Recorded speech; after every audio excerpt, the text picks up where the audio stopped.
It's something funny. Stay down, freak!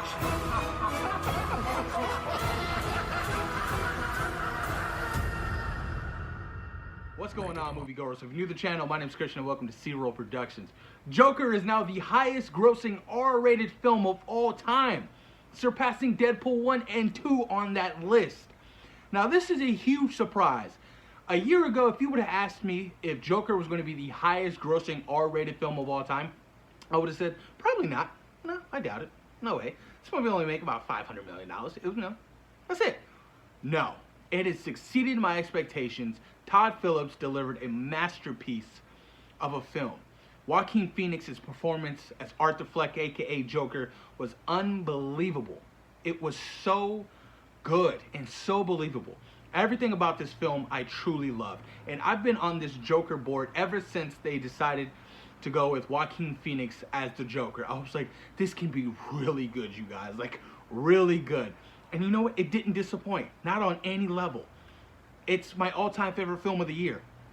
It took Endgame's title. I didn't think anything was going to pass Endgame. I was a huge fan of Endgame, as I'm pretty sure everybody who's watching this video, right? Unbelievable. But Joker really took it from me. It was just a masterpiece of filmmaking. It was so unbelievably well-grounded and just fantastic. The score was probably my favorite thing of the film. I listen to that score daily. It's just so damn good. And is now the highest grossing R-rated film of all time. That is just ridiculous. That is a huge success, you guys. People realize Joker has, what's the official number? As of right now, Joker is at $785 million. You know what the budget of this film was? $55 million. Talking about a huge surplus at the box office for this film.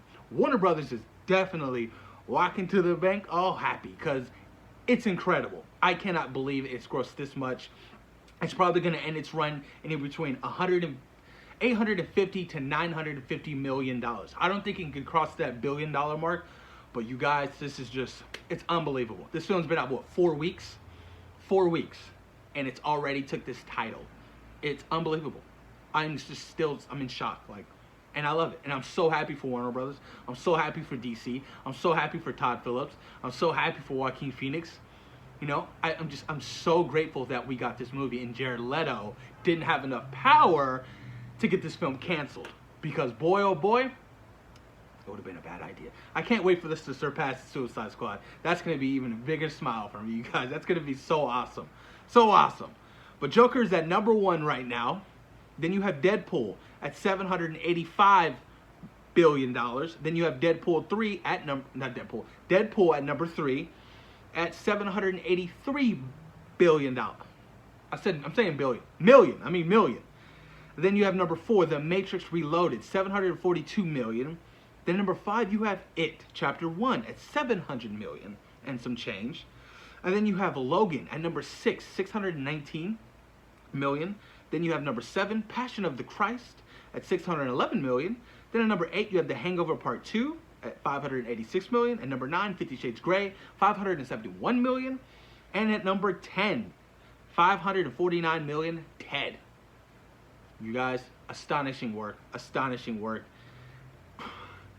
Ryan Reynolds congratulated these guys on surpassing, you know, the first 2 Deadpools for the highest grossing R-rated film of all time. And it was just classic Ryan Reynolds. He's just a major class act. Because, you know, in the majority of the time, studios always pay the respects to the film that surpasses their box office. Like James Cameron came out with that whole Titanic thing for Avengers Endgame, and that shit was cool. But in perfect Ryan Reynolds action, he dropped this poster of the Joker, and it's fucking hilarious, you guys. It's great. But I'm excited, man. I am so happy. I don't know if this... Okay. From a financial standpoint, maybe Warner Brothers sees this as, okay, this is now the official green light for the sequel. What do you guys have in mind? Now, just because a film does very good at the box office doesn't mean it needs a sequel. Does Joker need a sequel? A part of me is like, I want to see him again. I want to see his performance. I want to see what kind of story Todd Phillips can come up with for a sequel. But the other part of me, I'm like, no. Let this just be one film and that's it. I don't want to be disappointed with the sequel. I don't. Sequels are hard to pull off. Very hard to pull off. Now, I'm not doubting them. I'm pretty sure they can come up with some kind of unique story for the sequel. But a part of me doesn't want it, and a part of me does. So I'm at this, this equal balance between I do and I don't. And it's very frustrating to me. I don't know how you guys feel. I mean, do you guys feel that this film deserves a sequel? Would you want to see a sequel? Where do you think they could take the sequel? I always said, if you're going to do a sequel to something like this, keep it in Arkham Asylum. Do a One Flew Over the Cuckoo's Nest type sequel and have multiple other not established Batman villains yet in that asylum. And then you cast somebody just raw, maybe like Amanda Waller. I think Waller, right? And Suicide Squad, maybe that's her name, possibly. Viola Davis plays her. But obviously, you would have to recast because it's a separate universe.